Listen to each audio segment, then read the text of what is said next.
You were tuned in to G5 Jeff TV. Hit the subscribe button, hit the like button, hit the share button as you come on in. Now, tomorrow we got 3 different cards, and all of them definitely got some respectable fights. And I felt like this was a pretty good topic to talk about because a lot of people talk about Jake Paul and Logan Paul and what they're doing in the sport of boxing. And a lot of people have different feelings about what they're doing in the sport of boxing. Bottom line is Jake Paul and Ben Askren is the main event. But we also have Tony Harrison and Brian Perrella. That's another card, another main event. And then we have Demetrius Andrade versus Liam Williams. That's another card, another main event. So there's a lot of people that say that they're hardcore boxing fans. There's a lot of people that say that their heart is in the right place when it comes down to the sport of boxing and what they support, what they don't support. So my question for today is, which one of these cards is going to get the most views? Now, I do realize that Jake Paul versus Ben Askren is a pay-per-view card, which puts further emphasis on my question. Which one of these cards will get the most views? Now, let's take the Jake Paul versus Ben Askren card. The co-main event, you got Regis Prograis versus Ivan Redcash. That's a solid fight. That's a hardcore fight. Now, originally, it was supposed to be Truck Simpson versus Francisco Torres, but Truck Simpson missed weight, and Francisco Torres decided not to take the fight. So that fight's not happening. That fight's not happening. It's been scrapped. Then you got Steve Cunningham versus Frank Mir. Steve Cunningham from the city. He from Philly. So, I think he's going to take care of business. But that's more of an exhibition fight. Junior Yonan versus Jason Menda.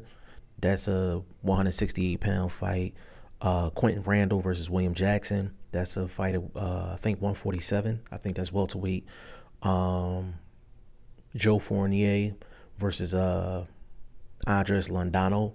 That's a 175-pound fight. Fournier is undefeated, 8-0. So, a couple of solid fights. You know what I'm saying? A couple of exhibitions and then a couple of hardcore fights. So that's kind of what you get with Triller. You get a mixed bag. You know what I'm saying? You get a mixed bag on the card. So you had that card. Then you have the Tony Harrison versus Brian Perrella card. Tony Harrison's coming off a long layoff. Perrella's coming off of a good layoff as well, but not as long. Perrella's coming up from 147 to 154. Tony Harrison, he has some things to prove. I know he went through some personal things and things like that.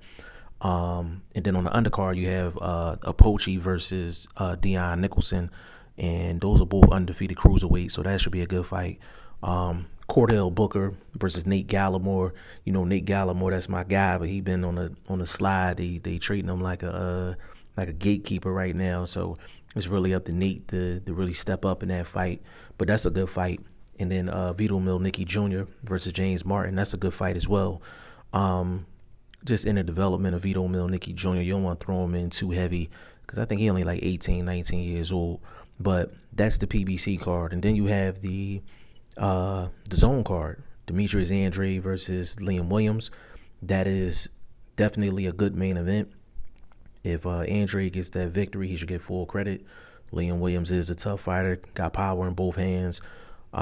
He should definitely get full credit for that victory. Now, on the undercard, we got a couple of good fights. I ain't going to fraud. A couple of good fights. Muhammad Rasul Majidov. He's fighting Andre Fedosov.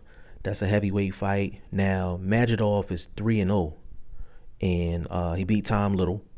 And Andre Fedosov is 31-3. So obviously, they got Majidov on the fast track, like on the real fast track. So that should be a good fight. There's a super lightweight fight between 2 undefeated guys. That should be a good one. Otha Jones III versus Jorge Castaneda at lightweight. Otha Jones III is 5-0. Castaneda is 13-1. That should be a good fight. And then we got Alexis Espino versus Ty McLeod, and those are two undefeated guys at 160.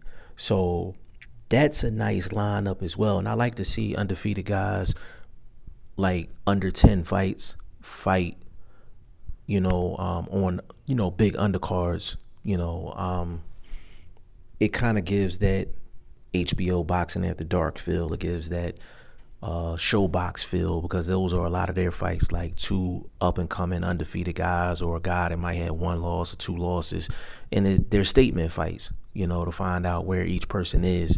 But all three of these cards have good quality fights on them. So I'm really curious to see which one of these fight cards gets the most views. But y'all let me know what y'all think in the comment section. G5 Jeff TV, hit the subscribe button, hit the like button. Please share this video, support your boy, support good content at all times. I appreciate y'all. Peace.